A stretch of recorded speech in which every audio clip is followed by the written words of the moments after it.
हर हर महादेव प्यारे भक्तों, आज बात करते हैं सर्वपितृ अमावस्या की। जैसा कि आप जानते हैं, श्राद्ध पक्ष जिसे पितृपक्ष भी कहते हैं कि अमावस्या तिथि को सर्वपितृ अमावस्या तिथि पड़ती है। इस दिन को पितृमोक्ष अमावस्या, पितृ महालय अमावस्या, पितृ विसर्जन अमावस्या आदि नामों से जाना जाता है। इस वर्ष दिनांक 6 अक्टूबर 2021 को यह तिथि पड़ रही है, जो अति उत्तम संयोग में बन रही है। अति उत्तम संयोग क्यों? क्योंकि इस बार पितृ विसर्जन अमावस्या पर गज छाया योग बन रहा है। अब ये गज छाया योग क्या होता है? जब सूर्य और चंद्रमा दोनों ही हस्त नक्षत्र में होते हैं तो गज छाया योग बनता है।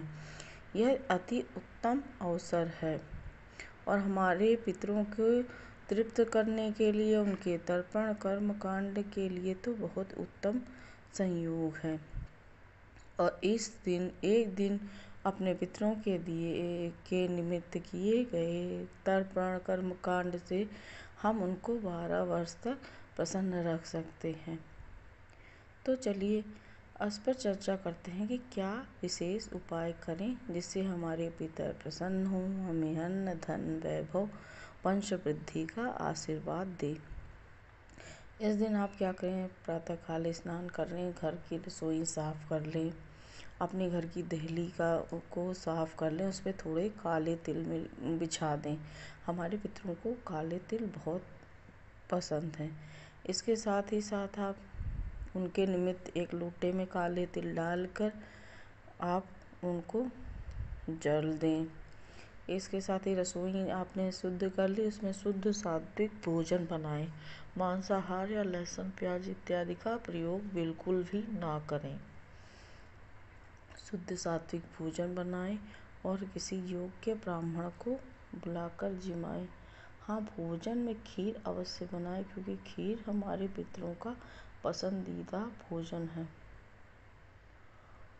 और अगर आप ब्राह्मण को बुलाकर भोजन नहीं करा सकते तो भोजन सामग्री, जिसे राशन भी कहते हैं, सीधा भी कहते हैं, कच्ची भोजन सामग्री जैसे दाल चावल आटा हल्दी नमक फल सब्जियां और थोड़ा घी साथ में रख के और दक्षिणा के साथ किसी ब्राह्मण के जरूर दें।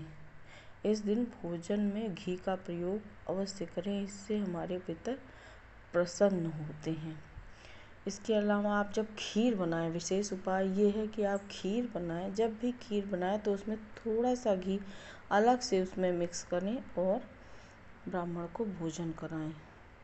इसके साथ ही साथ एक भाग आप एक पत्तल आप निकालिए, उसको गौओं के लिए, जो भी आपने भोजन बनाया है गौओं के निमित्त, कुत्ते के निमित्त और कौवे के निमित्त निकालिए। इसके साथ ही थोड़ा सा भोजन चींटियों के निमित्त डाल दीजिए। जहाँ चींटियों का बिल हो आप वहाँ रखाएं, चींटी अपने आप वो भोजन ले लेंगी। अगर आप ब्राह्मण नहीं जिमा सकते तो आप क्या करें, जो आप खीर बना रहे हैं उसमें घी और पंचमेवा डालकर अच्छे से उस खीर को पकाएं और अपने पितरों के निमित्त पीपल के पेड़ के नीचे रखाएं। कहते हैं हविष्य यानी हवन में जो हम उनको आहुति देते हैं, उस अन्न से हमारे पितृ एक दिन के लिए प्रसन्न होते हैं। लेकिन अगर हम खीर अन्न का जब हम खीर का प्रसाद लगाते हैं तो उससे हमारे पितृ 1 वर्ष के लिए प्रसन्न होते हैं। इसीलिए हमारे शास्त्रों में खीर का विधान है कि पितरों को निमित्त खीर अवश्य बनाई जाती है। तो आप ये उपाय अवश्य करें।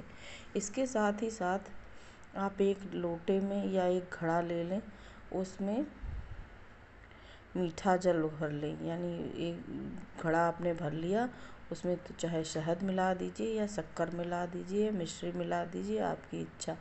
वो मिला के और उसमें थोड़ा काला तिल मिला के उस जल को पीपल के पेड़ की जड़ में डाल दीजिए। इससे भी हमारे पितृ प्रसन्न होते हैं। अगर आप पीपल के पेड़ की जड़ में नहीं डालना चाहते तो आप एक कच्चे घड़े में लीजिए और उसमें थोड़ा सा छेद कर दीजिए। उसमें सारा ये जो जल है, मीठा जल, तिल डालकर रखाइए और पीपल के पेड़ के नीचे रखाइए। वो बूंद बूंद टपकेगा तो हमारे पितर प्रसन्न होते हैं। ये बहुत ही उत्तम उपाय है। इसके साथ ही साथ यह कीजिए कि अपने पितरों के निमित्त एक दिया जलाइए। दिए हमेशा ध्यान रखिए, पितरों की जो बाती बनाई जाती है वो बाती लंबी होती है, गोल बाती नहीं। गोल बाती देवताओं के पूजन में यूज होती है और लंबी बाती पितृ पूजन में या देवी पूजन में। तो आप लंबी बाती बनाइए और घी का दिया ले जाइए, घी का दिया, और उसमें थोड़े काले तिल डालकर अपने पितरों के नाम से पीपल के पेड़ के नीचे जला दीजिए। अगर आपको कोई आपके आसपास कोई नदी सरोवर हो तो वहाँ डालिए तो अति उत्तम। नदी सरोवर नहीं मिलता तो आप पीपल के पेड़ के नीचे डालिए, अपने पितरों को याद करते हुए, और उनसे क्षमा मांगिए कि हमसे जाने अनजाने में भी जो गलती हुई हो हमें क्षमा कीजिए। हम आपके ही बालक हैं, हम पर कृपा करिए, अपना आशीर्वाद बनाए रखिए।